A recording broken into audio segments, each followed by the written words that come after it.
Welcome to Politics Done Right. I am your host, Egberto Willies. This is a progressive program that will take the mystery out of politics. This is the program that will encourage you to make sure government becomes we the people. Whether you are liberal, progressive, conservative, or otherwise, you get to air your point of view. We are an independent media outlet that, unlike mainstream media beholden to corporations, we only owe allegiance to you. Remember, you can also send me a tweet at EGBERTOWILLIES. That is at Egberto Willies. Let us engage. It is Politics Done Right.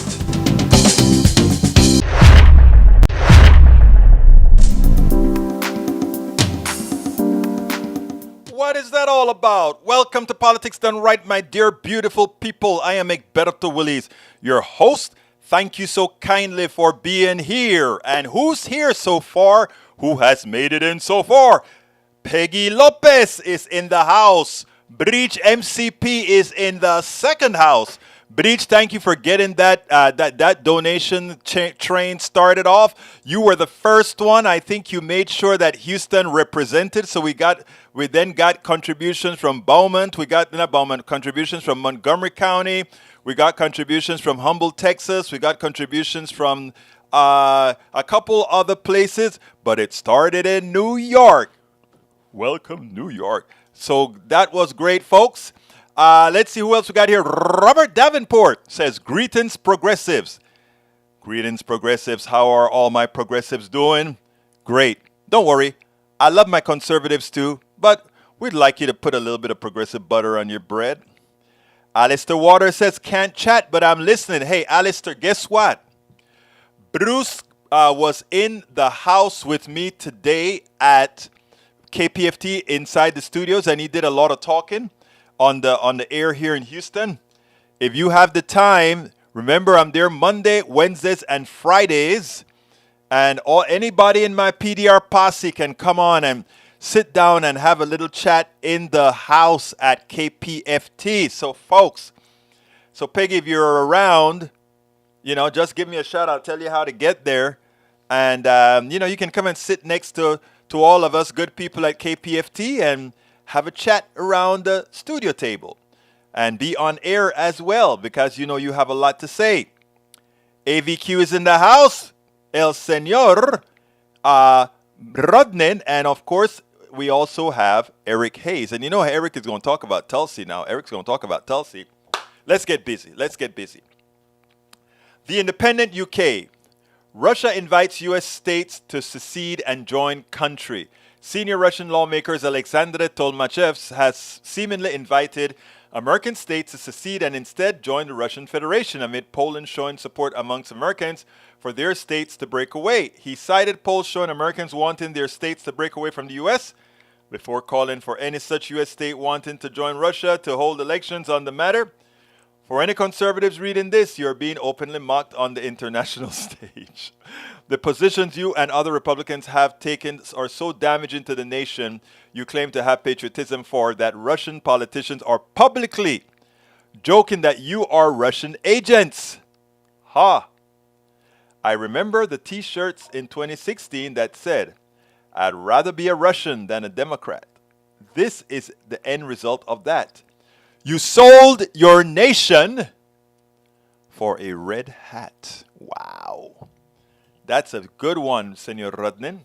Second one says, Intercept UK. The rights anti-vaxxers are killing Republicans. Okay. Let me just give Republicans a little latitude here. Because this anti-vaccine movement, and I have to be fair when I speak. And it is very important that we hold on to credibility. The anti-vaxxer movement isn't a right thing, right? Isn't from the right. There are a lot of these progressive folks who are these super vegans and all of that also helped out in this anti-vaxxer thing. So I just wanted to come clean on that. Now I'll read. I haven't read it yet. I'll read what Brother Rudnan has to say, but I want to make sure that we're fair here. You know, we had a lot of anti-vaxxers on our side. When I say on our side, I'm saying I'm on the progressive side. All right. A new study by the National Bureau of Economic Research. Oh, I want to stop. Sorry. I want to say, though, we didn't have a whole lot of, we had a lot of anti-vaxxers, but they were wearing their masks and they were doing the other protective things. They just didn't want a substance in their body. I disagree with it, but at least they weren't trying not to wear masks or anything like that. Okay, let me continue with what Rudnan said. A study by the National Bureau of Economic Research has found that political affiliation has emerged as a potential risk factor for COVID-19, that significantly more Republicans than Democrats have died from the virus since the introduction of vaccines in early 2021 to protect against the disease, and has concluded that many Americans have long suspected the COVID-19 pandemic has killed more Republicans than Democrats. That's sad. The study found that death rates from COVID-19 were only slightly higher for Republicans than Democrats during the early days of the pandemic before vaccines became available. But by the summer of 2021, just a few months after vaccines were introduced, the Republicans' excess death rate rose to double that of Democrats, and this gap widened further in the winter of 2021. The sudden increase in the gap between Republican and Democratic deaths rates suggests that vaccine take-up likely played an important role. The study found, despite the fact that more than 1 million Americans have died from the virus, many Republican politician leaders, particularly in red states, refused to impose stringent public health restrictions during the pandemic and criticized mask and vaccination mandates. That opposition led many Republicans to deny that the vaccines worked and to refuse to get the shots in and possible presidential contender by leading the right-wing charge against public health mandates. The partisan divide over vaccination developed almost as soon as COVID-19 vaccines became available in early 2021, and it's continued to widen. By 2021, 92% of registered Democrats have been vaccinated, compared with 56% of Republicans, according to the Gallup survey at the time. I hate to see that, but you know what they say? It's Darwin's law, right? The fittest survive. And fittest also mean being thinking wisely, thinking intelligently. So I guess that's what happens, but it's nothing to crow about, because do remember, we cherish life. Times revealed the Advantage program health insurance companies are incentivized to make patients appear more ill than they actually cost, and it costs $12 billion and $25 billion in 2020 alone. I saw that. In fact, I wrote about that yesterday, and I think I have an article out today on my Substack. Tulsi has, this is from Eric Hayes. That previous one was from Peggy Lopez. Tulsi has the Gabby Wow, a rising star in 2016, and endorsed by former President Obama. And when she endorsed Obama, okay? When she voices her belief and pushes back, she gets ousted. This sounds like it was created by a former party. Take this and replicate it now, and you have force to reckon with in the midterms. People are tired of current state and may force change to common sense policy. I would like you to tell me a common sense policy as you see it, Eric, because I know the policies I stand for are common sense. The things that you've claimed thus far are not mathematically sound. But please, show me otherwise. Prove me wrong. Eric Hayes, what are your thoughts on officials only getting to trade on things outside of their legislative agendas, meaning they can only have their salaries and not pass on? And for Pelosi has made a killing. I agree. If you want to serve the people, you can't serve capitalism. That's how I feel. And it seems like that's how you feel too, Eric. So you must not be a real capitalist, because Nancy Pelosi was right. When she says, I want to do it, I'm a capitalist, she's saying who she is. And you all should love her for that. I don't. I think if you're serving the public, you can't have any semblance of capitalism in the Senate or House, because it will govern the laws that you make. And they should be completely, entirely. Obama endorses Gabor for, oh, okay, I learned something. I stand corrected, folks. Earlier I said that Tulsi endorsed Obama. Apparently, it's Obama endorsed. Make sure that's a true statement, Rudnan. Make sure it's real. Make sure it's real. And you said it's a fact check. Okay, good. I stand corrected, like I said. When I stand corrected, I'm corrected. So check out to see if Tulsi also endorsed Obama. I think she did, but check it out for me. But I was wrong. I thought that Obama never did endorse Tulsi, so I was wrong on that.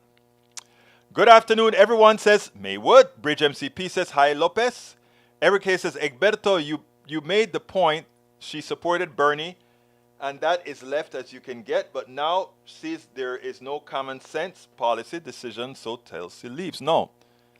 Tulsi left because of many other reasons. I can't go into it right now. You take the vaccine if you want to. That is how it goes. Yeah, as long as you don't come close to me and infect me. Don't breathe my air. Don't let me have to breathe your air. Do as you please. Kill yourself if you want to. Just don't come into my space. Eric Hayes, Tulsi Gabbard was part of the anti-war left. She had a wise foreign policy as part of, well, I guess she was not a Republican or anything either. But actually there's some truth to that. Okay. COVID doesn't know the difference between parties. It doesn't know the difference between parties, but it knows the difference between stupid, right? I hate to use that word. How did that come out of my mouth? It knows when people are not protecting themselves, right? Robert Davenport says, bye-bye, Tulsi. Don't let the doorknob hit where the Almighty split you. Makes for a sore backside. You feel you will not be missed. No, she won't be missed. She hasn't been a Democrat in a very long time. All right, people who didn't get the vaccine are evil. No, they're not evil. I think they're ignorant, but they're not evil. All right, let's see. Bridge MCP, Rudden actually got some common sense as well, proven soon. Okay, we'll see. Let's see. Bridge MCP says, YouTube. Robert Davenport, bye till... she copied that. All right. And thank you for fact-checking me, Mr. Rodnan.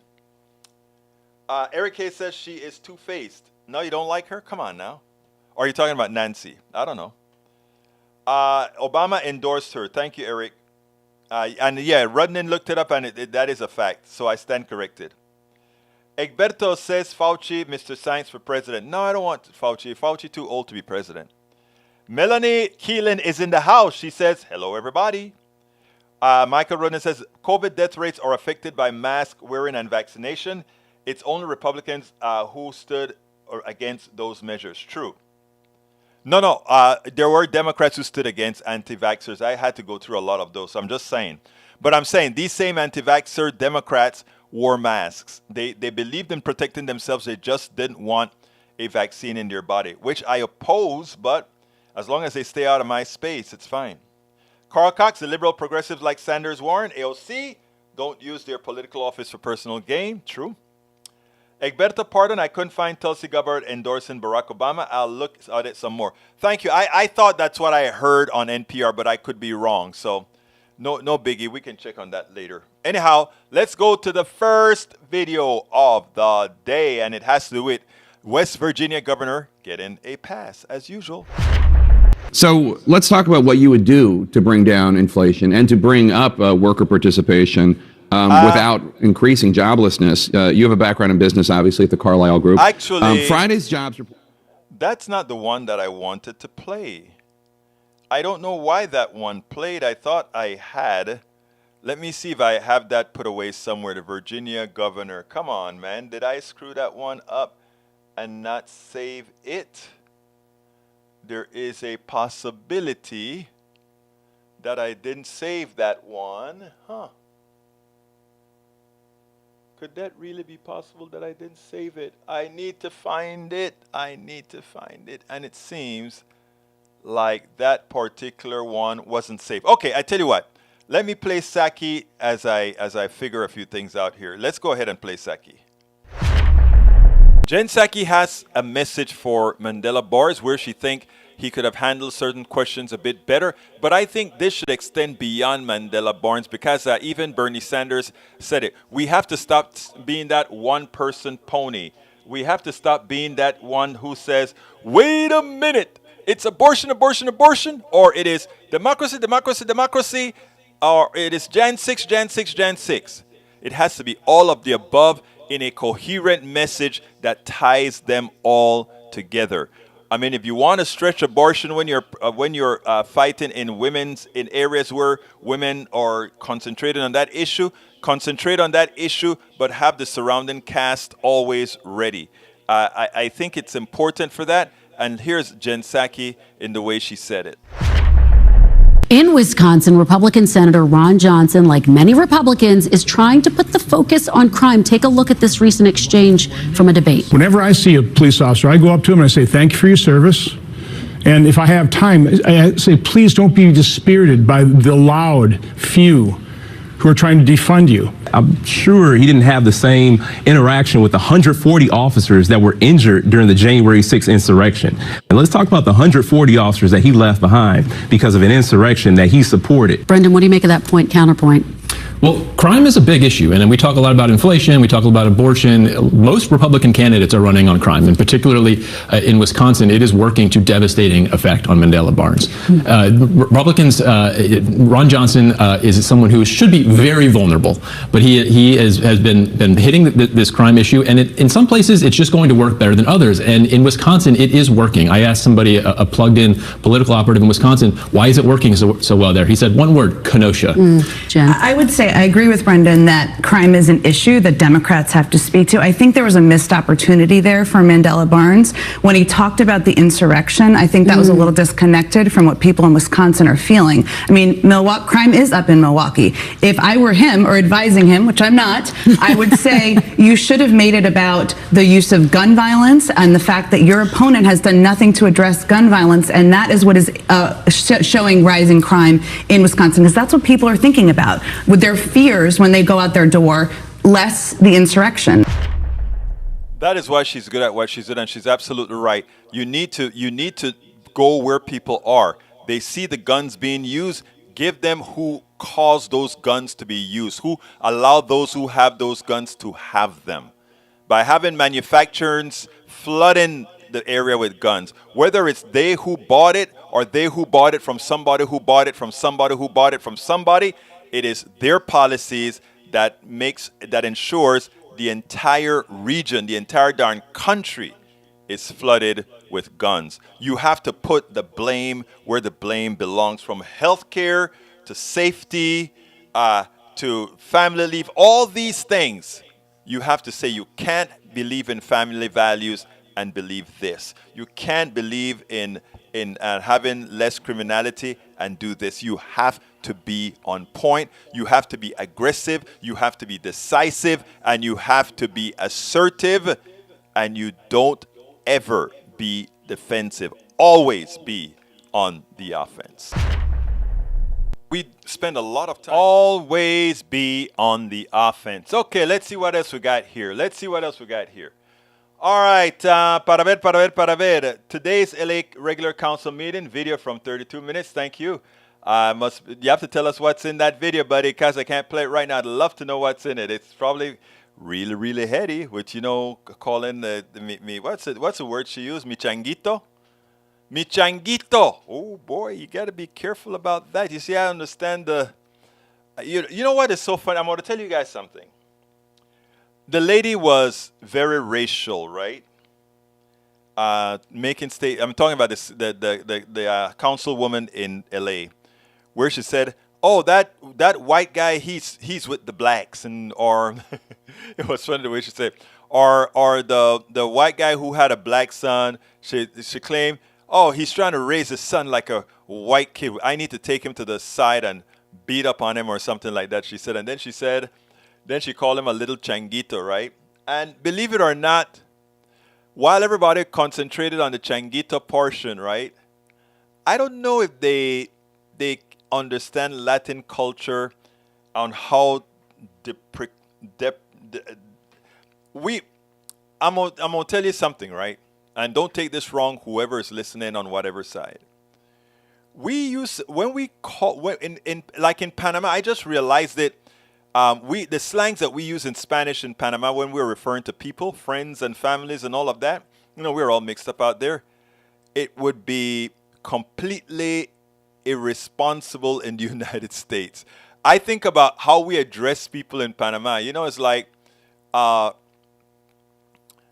I won't say it because again I'm in the United States, but we use these kind of words that's of physical appearance pretty frequently, and and now that I'm an American and living in America, when I think about some of the phrases that we use at home, I have to be like, I hope I never ever translate it in English while I'm doing this stuff, because I would get into a lot of trouble.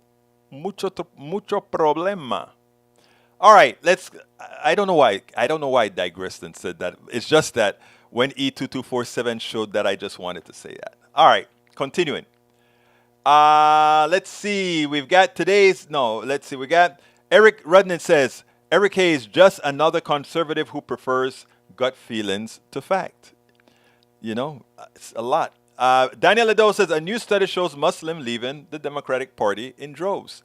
Where are they going? To Republican Party? The one who hates them?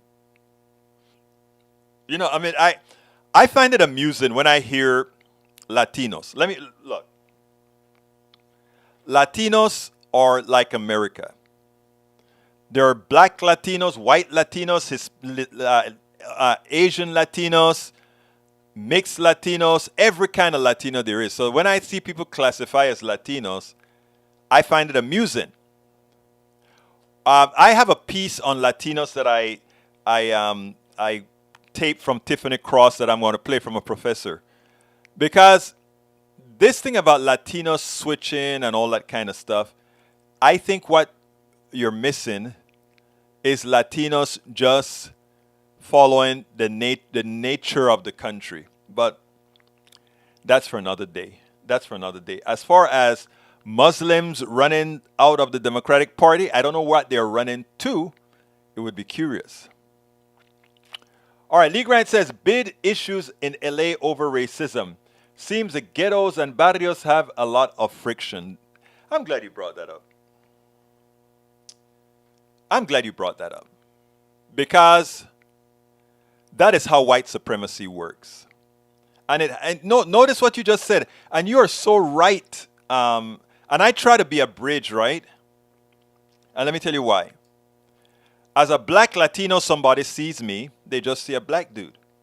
They don't see that I'm, from Panama, Latino. I'm classified as Latino according to the census in the country.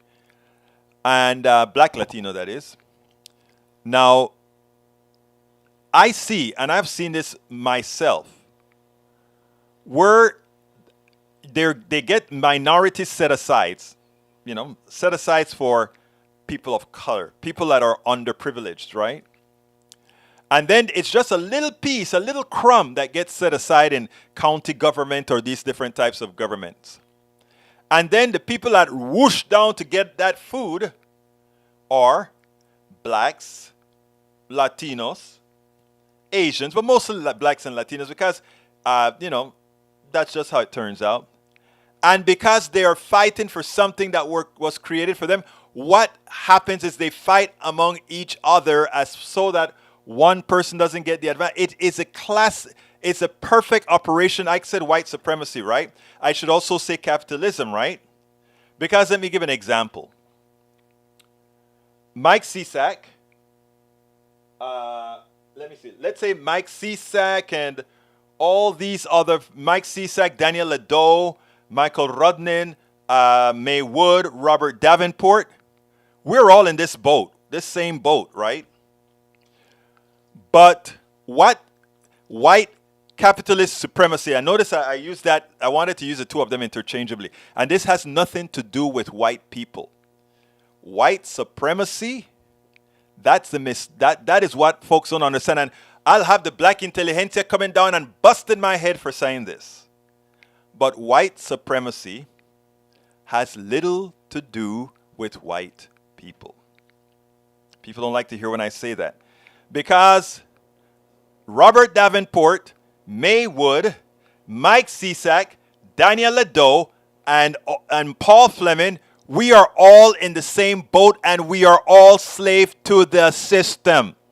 And the system manipulates us in such a manner that we go against them go against each other so that they can survive and continue to pilfer on all of us, not on some, on all of us. That is why I preach on my programs love for us all.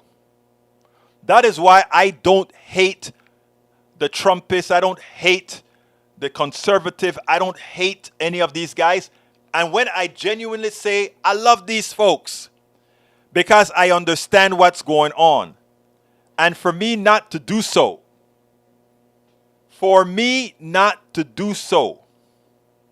is equivalent to having white supremacy win, capitalism win.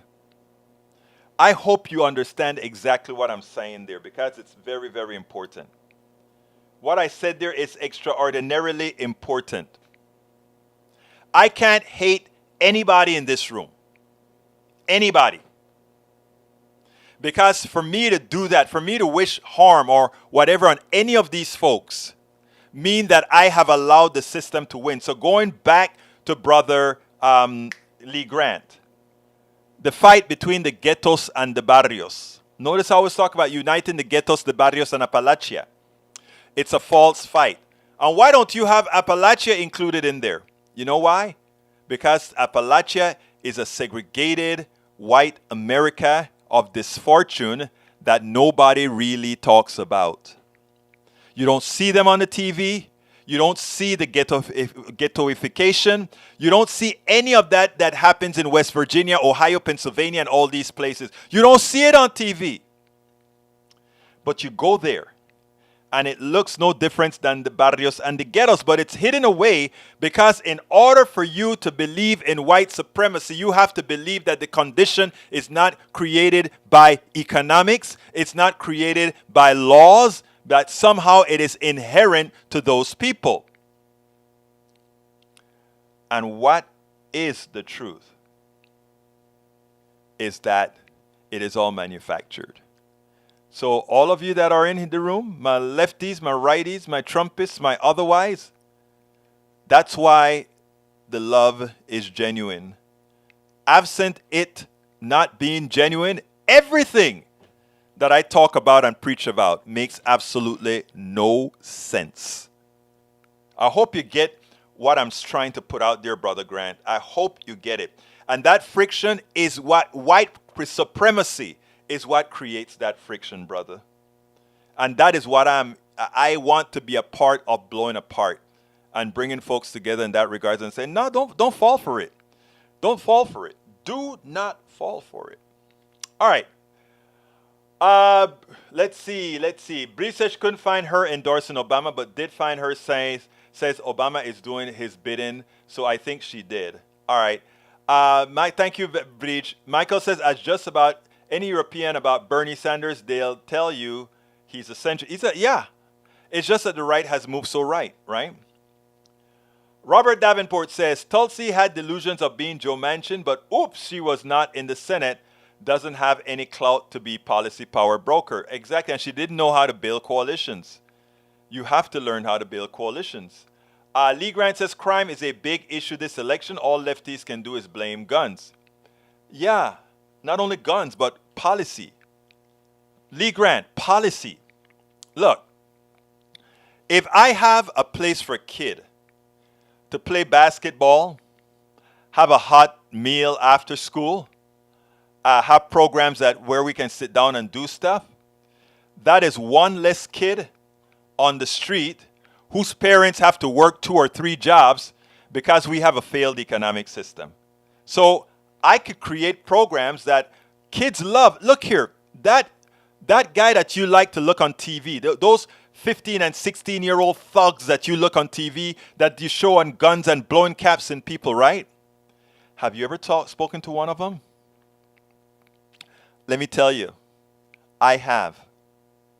And they're just as much a kid as the little privileged white kids that I speak to here in town. And they have the same sentiments. They talk they have the same fears.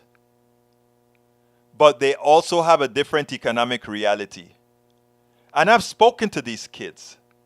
I've tried to do a little something. I used to go to the for a while go to the schools, a couple of schools in the hood, and speak to guys. I don't do that anymore because I'm full time doing this.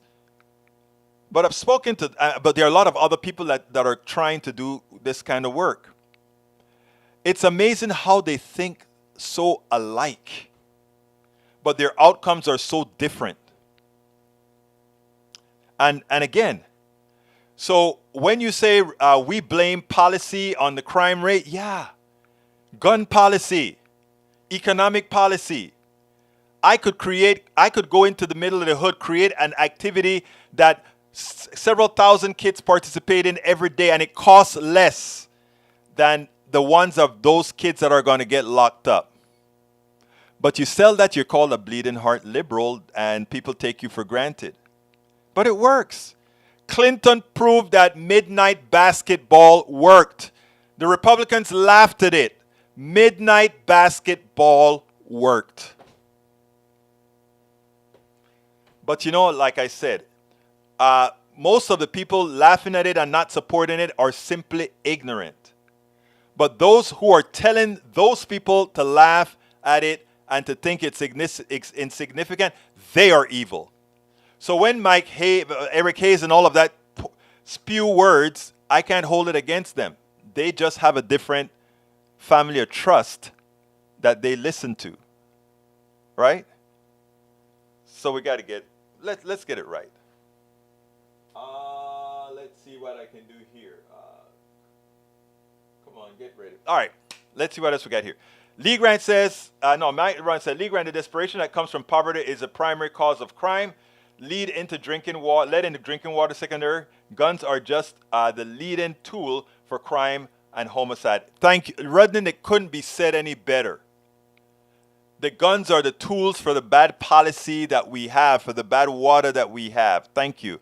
Without the guns, there'll be the same amount of crime, just fewer murders, and of course, no mass shooting. You see how easy it is to think logically? Egberto, there are estimated 350 million guns in the U.S., more than the number of people. If all these guns were so dangerous, we'd have a lot more shootings. No, most people are good.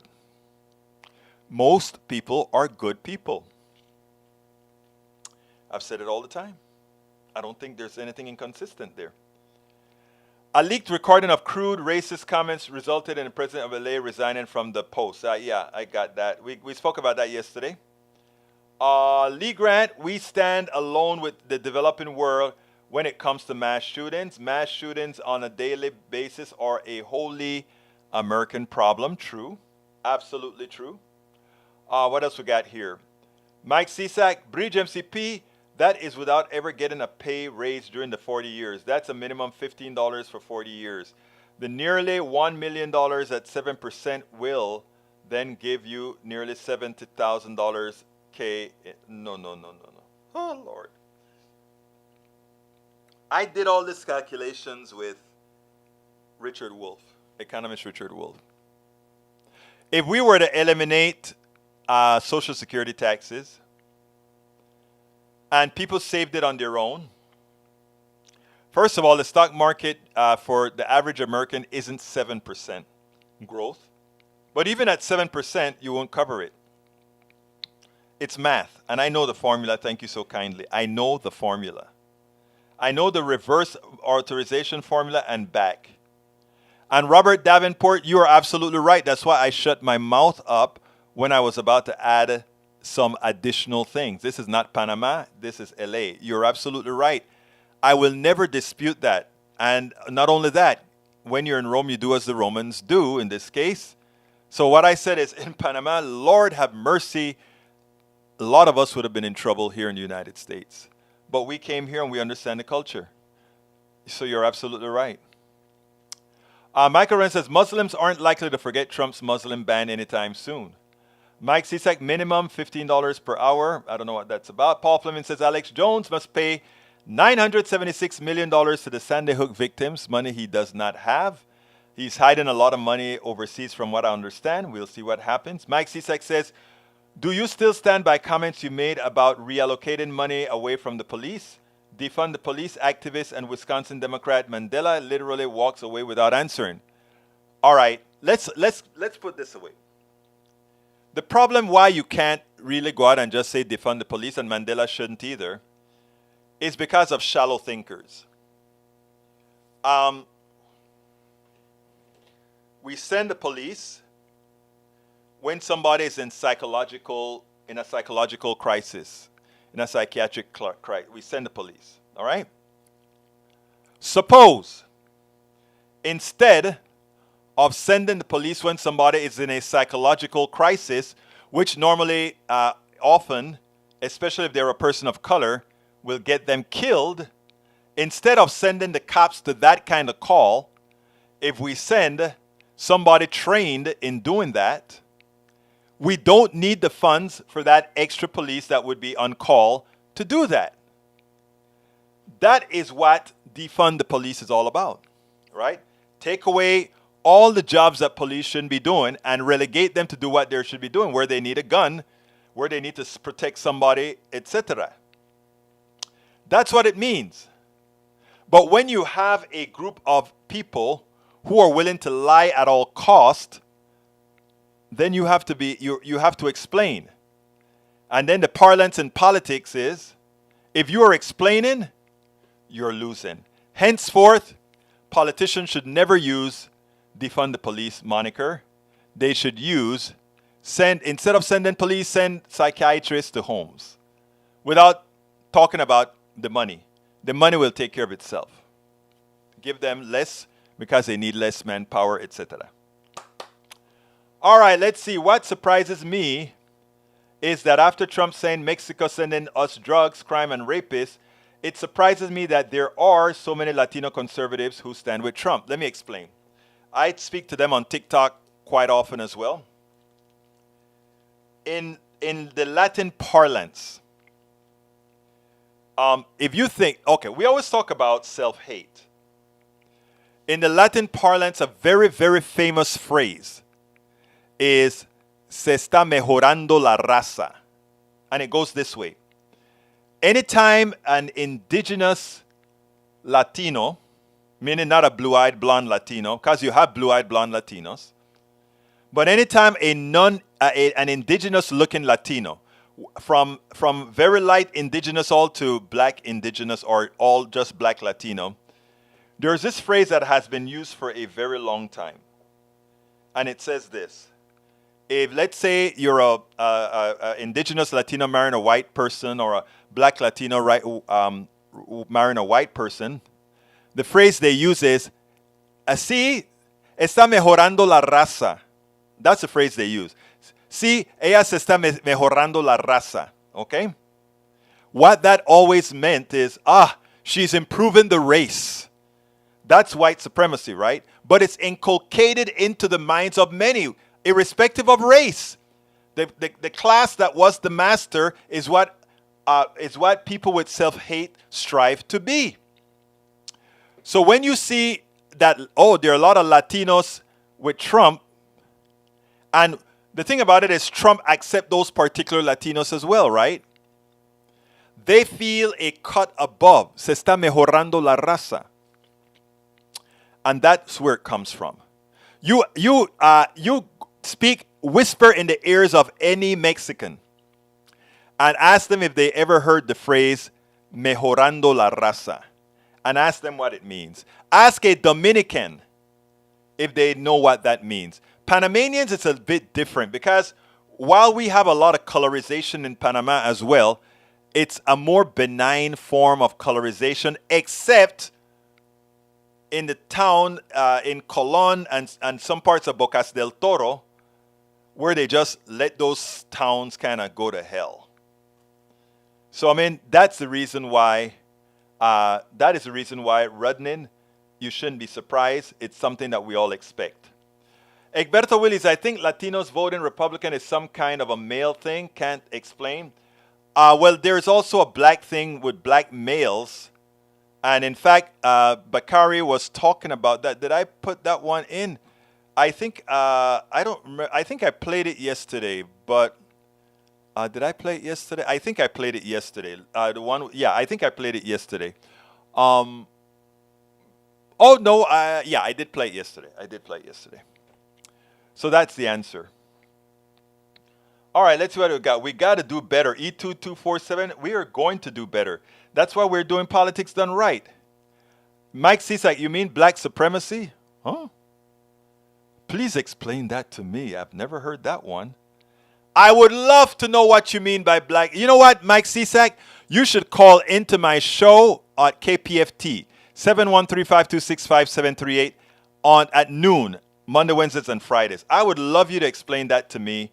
What do you think I meant that somehow create that there's somehow something called black supremacy? I would love to see how you explain that, and I'd love to have you on air doing it. All right. Robert Davenport says, we are not running to the Republican Party. I just finished the voting guide distributed at the election. 90% of the endorsed candidates were Democrats, only 10% Republicans. Muslim voters guide. Oh, okay. Thank you for illuminating me on that and correcting what Daniel Ado had to say, Davenport. All right. Michael Ronan says, Paul, I don't think Alex Jones has 965. He's going bankrupt. Absolutely. Good for him. CSAC says, without guns only, the outlaws would have guns, which means much higher violent crimes, which happened in Australia right after the ban, and that's a lie.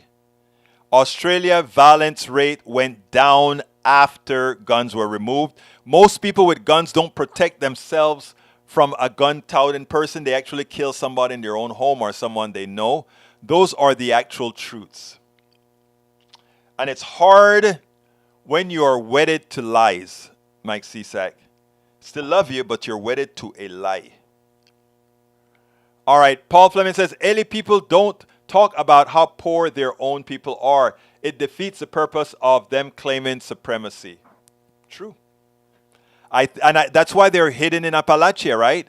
And that's why Appalachia doesn't make the news often, except when Kamal goes in to check them out. What is the name again? Jay Kamal, whatever Kamal. When Kamal goes into Appalachia and realizes great people, nice people, suffering from the same ills people suffer in the barrios and the ghettos. Only difference, most of them are white. You know? And if more people saw the humanity of us all, a lot of this stuff would go away. And that's what we aim to do here. Peggy Lopez says, as long as there are folks around who think the color of your skin raises your value and the highest level is held by the white skin folks, that is my understanding of white supremacy. You're right. I think it was Chris Rock. Chris Rock went on stage one time and said, I am rich. I have more money than I need. I'm also black. How many of you in the audience, and most of his shows are mostly populated by a white audience. He said, how many of you in this place would change to be me? Not one person raised their hands. You are going to know when we've made a systemic change when you see not one or two white people raise their hands and say, I'll take the switch. Although some of them said they didn't lift their hands up, not because of color, but because of how they will be treated by a cop. But anyhow, thank you, Robert Davenport, for reminding me I had a job to do. Here we go with my ask. Politics done right depends on you to keep doing what we do. What do? We make sure to keep, number one, the internet seeded with blogs and information to counter the right and to present what progressives represent for the benefit of us all to everybody so that it's not misread, misled by any other entity. We make sure and populate that internet with blogs, with videos, with all these other things to make sure that we are informed and to counter everything that you normally hear that are lying at the right. We also make sure to create articles in magazines, articles in newspapers all around the country to ensure, again, that our message gets out there. Last but not least, we also write books As you see it, class warfare, the only resort to right-wing doom, how to make America utopia, are two of the many books that I've written on these issues. So please support us in one of many ways. Numero uno, you can support us at PayPal, either one time or monthly. Go to politicsdoneright.com/PayPal. You can support us on Patreon. That is politicsdoneright.com/Patreon. Patreon is spelled Patreon. You can support us by becoming a part of our YouTube channel, going to politicsdoneright.com/YouTube, or you can support us in many other forms that you can find at politicsdoneright.com/support. Be sure to visit our store, politicsdoneright.com/store, and get our books at politicsdoneright.com/books. Hey guys, thank you so kind. And please remember, folks, I need your favor. Can you get Politics Done Right a coffee a month? How do you do that? Register with our podcast, vlogcast. That's going to have a whole lot of, well, it already has a lot of stuff there. All our podcasts, all our vlogcasts are there right now. Please go to anchor.fm/EgbertoWillie/subscribe. I'm going to change it next time around for an easier name. But I have it in the feed right now, anchor.fm/EgbertoWillie/subscribe. And you can then listen to all our stuff on Spotify and see our videos on Spotify, all that good stuff. So please, por favor, please register. I just put the link in there. All right, let's see. Lee Grant, what if the psychologist crisis has a gun or a knife? Then in that case, look, I don't have all the answers. All right, I don't. I honestly don't. All I know is that police officers that are untrained to handle psychological crises does not belong there. I think we can all agree on that. How best to do it? To have a psychologist go over. If we can have different stages, right? And I don't know. I don't have all the answers. I'm not paid to have all the answers. I just know that sending a cop to solve something that they're not equipped to solve is not right. Okay? It's that simple. So I hear you. But I want you to take into account that cops shouldn't be doing that kind of a job. And because they do that kind of a job, many times a lot of people end up dead. Okay? All right. Mike Cisak said it has been tried with psychiatrists instead of cops, and it got the psychiatrist killed. Really? Go ahead and show me the documentation for that. Because I tell you what, most psychiatrists right now handle psychiatric problems. It's when it happens at home in different situations that it's a problem. So, Mike Cisak, document what you just said. I doubt you can. Mike Cisak, there's news of a psychiatrist killed during a mental health checkup following a 911 call. News to me. Link me. Same thing I asked him. Lee Grant, I see a big red wave. Leftist rhetoric will become harsher and more divided as we approach the election. I see a big blue wave. I think right now, the election is on a razor's edge. It's going to break one way or the other. I am betting that it's going to break on the blue side. We'll see. Use law enforcement for crime prevention and criminal activity response, not revenue generation like tickets, court fees, and forfeiture. Defund non-anti-crime policy. And you know what? Davenport, CSAC agrees with you about with most of that. Right, CSAC? Come on now. Tell the truth. Tell the truth. All right, Michael Rundin says black supremacy, and he found something. Oh, you always make me smile, sir. There it is. Wakanda nonsense is this? That's a good one, Rundin. That's a good one. Even if I must say it myself, that's a good one. Anyway, let's get back to the program at hand. Let's see. Ledo says. Turning point election, it's a referendum on the mood of the country. How each side decides to behave after the election is the bellwether. In postmodern Marxists like Egberto Luz, expect leftist terror in our streets. Oh my God. We're going to have terrorism, leftist terror, like they had the January 6th. Oh my God, leftist terrorists. One more video to show you guys, and it has to do with Representative Swalwell. Let's go with that. I love what Swalwell and Ilhan Omar are doing by taking the message taking it to the Republican leadership. And it's important the way they're doing. Let's watch this, and then we'll take it on the other side. Republicans, including the House Minority Leader, mean that Fetterman has ties to the Crips. You cannot make this stuff up. Some polls suggest that this strategy, as bizarre as it is, actually might be working. But as a new ad from 2 Democratic members of Congress points out, Republicans, including the House Minority Leader, don't exactly have the best track record when it comes to crime. Kevin McCarthy, you want to talk about law and order? Okay, let's talk. Bakersfield, the heart of your congressional district, is now ranked in the top 10 most dangerous metro areas in America. Your own sheriff said, we know we have a violent crime issue. Kevin, your district has been the murder capital of California for 5 years in a row. And if you're so concerned about crime, why did you vote against $350 billion in funding for law enforcement? Every Democrat voted for it.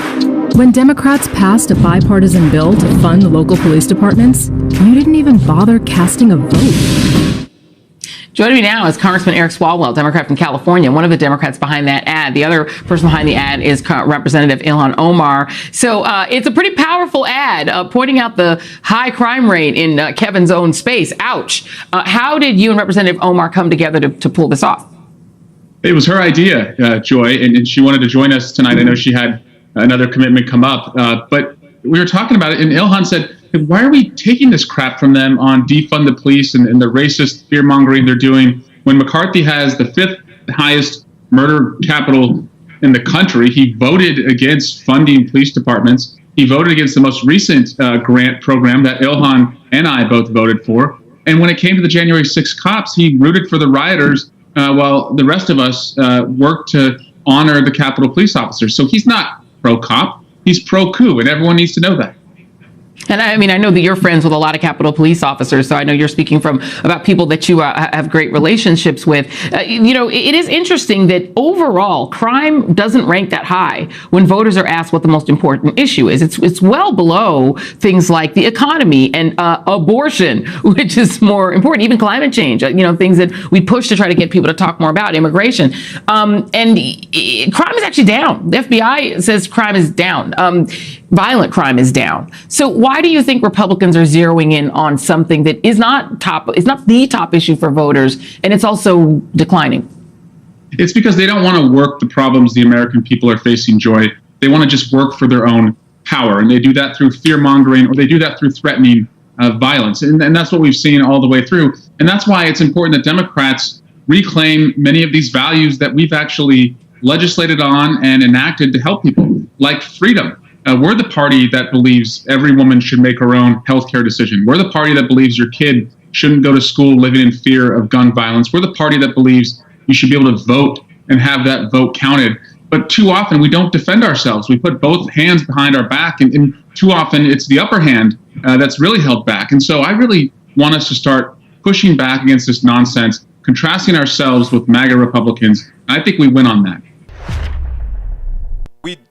We absolutely win on that. So when I saw this piece and saw the video where they're really saying, yesterday I said that on the show as well, right? It is time for us to fight on our strengths, and guess what? Most of it, the strengths are there. Crime. Why is the reason crime rates with guns have increased? Because Republicans flooded the market with guns. Why is it that there are a lot of people without proper health care in states like Texas? Because many red states did not accept the Medicaid the Medicaid expansion to the Affordable Care Act, and in doing so, they killed many of their citizens. Why is it that the gasoline prices are so high? Because of supply-side policies that created a boogeyman in shortages that allowed high inflation, all generated by supply-side politics, supply-side economics, pushed by whom? Republican politicians as well as neoliberal Democrats. So there are a lot of issues we can come by one after the other to show the reasons why one must vote for progressives and why you need not take a back seat from the attacks from Republicans. You take it to them, because every faltering portion of this economy, they are directly responsible for in the aggregate. It's important that you know these truths, folks. It's so important that you know these truths. Peggy Lopez says fatal drug overdoses have risen in all but 8 U.S. states in the past year. CDC estimates there were a total of 109,673 overdose deaths in the year to April, a new record. Bridge says, it amazes me so many people are so gullible. They cannot see this is not the old GOP anymore. You know, that's why I like Liz Cheney. I hate her policies, but at least she stands for something, and she doesn't get hoodwinked.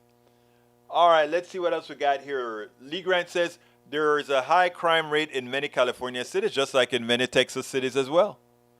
Right?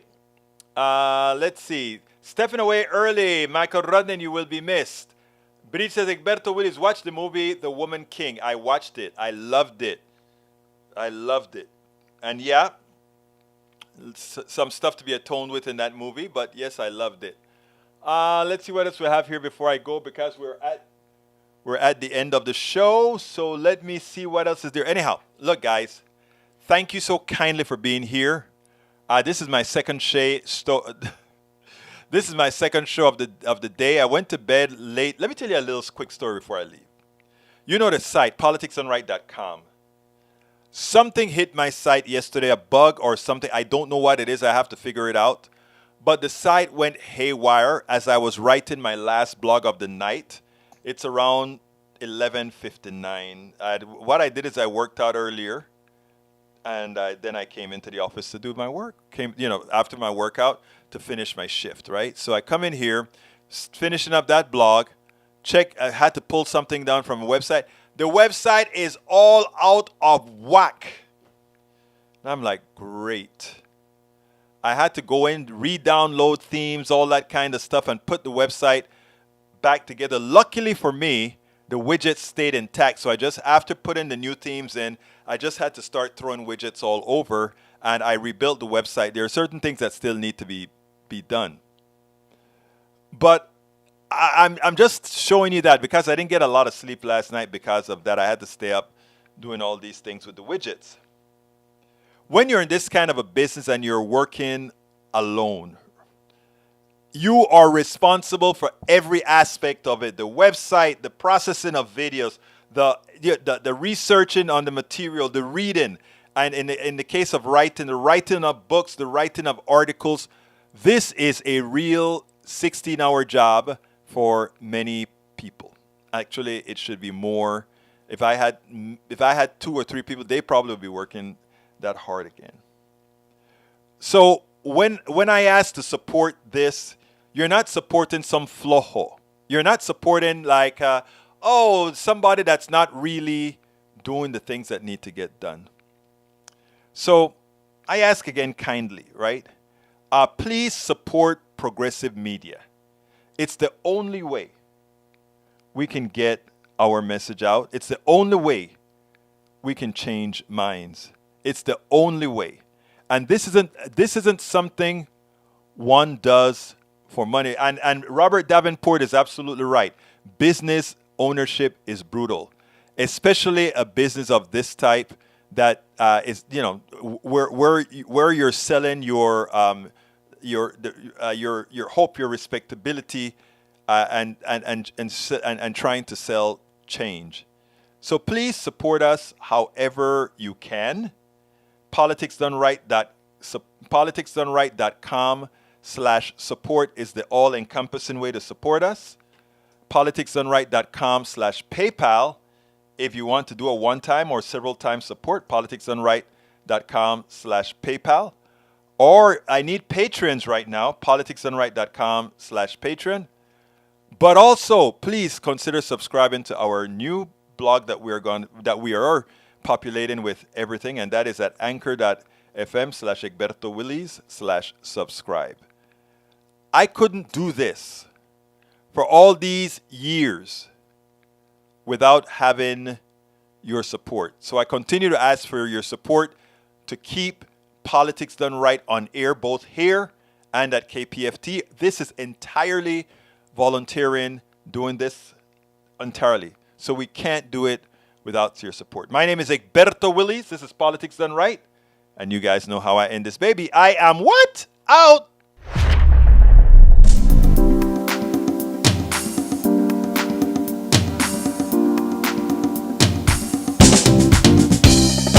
Welcome to Politics Done Right. I am your host, Egberto Willies. This is a progressive program that will take the mystery out of politics. This is the program that will encourage you to make sure government becomes we the people. Whether you are liberal, progressive, conservative, or otherwise, you get to air your point of view. We are an independent media outlet that, unlike mainstream media beholden to corporations, we only owe allegiance to you. Remember, you can also send me a tweet at EGBERTOWILLIES. That is at Egberto Willies. Let us engage. It is Politics Done Right.